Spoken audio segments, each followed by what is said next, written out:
Okay, this is one of the last videos of the semester, and basically it's just going to be a quick overview of the multi-threading example that's uploaded in Bitbucket.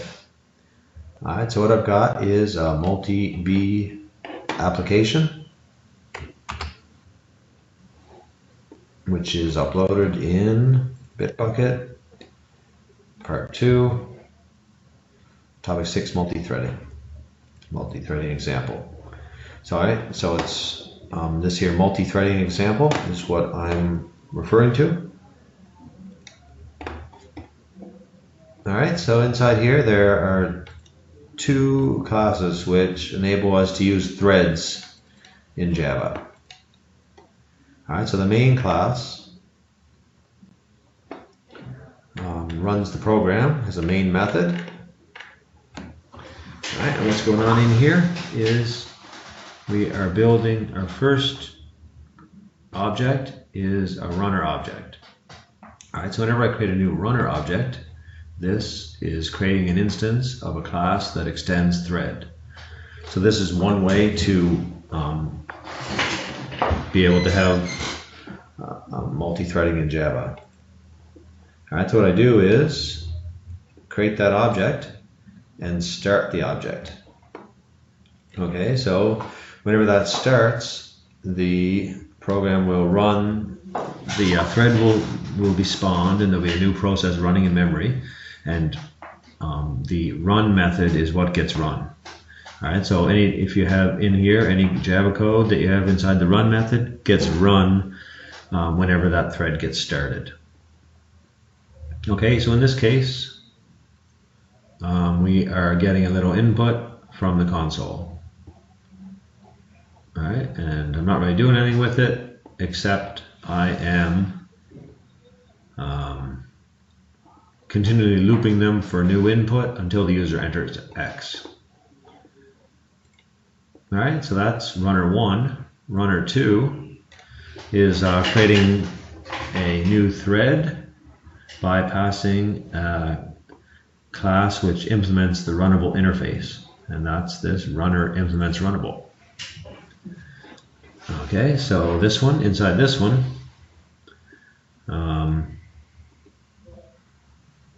alright, same idea though. Once this here object gets created over in the main, alright, we start the new thread. Alright, so this thread gets started by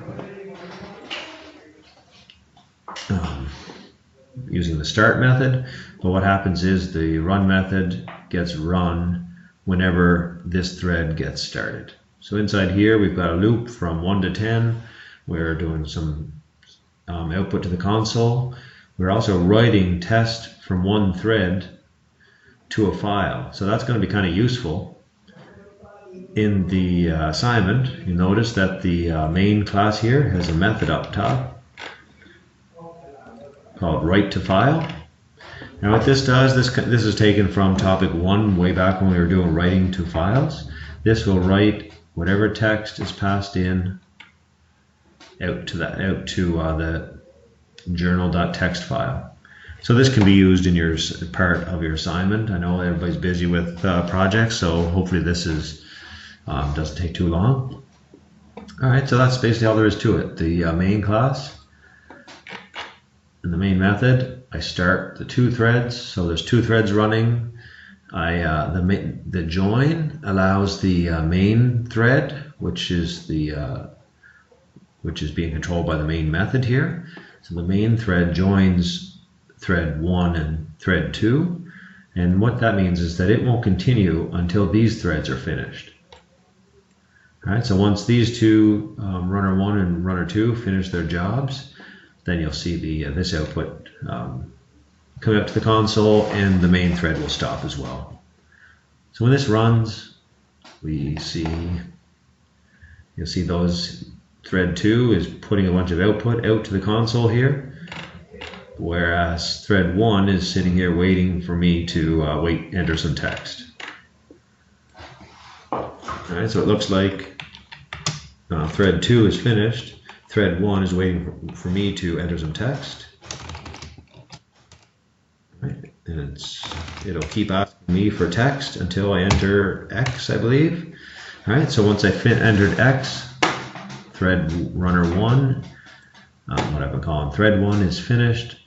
So the main thread notices that both threads are finished, and then we see the finished main thread come out to the console. So that's just a quick overview of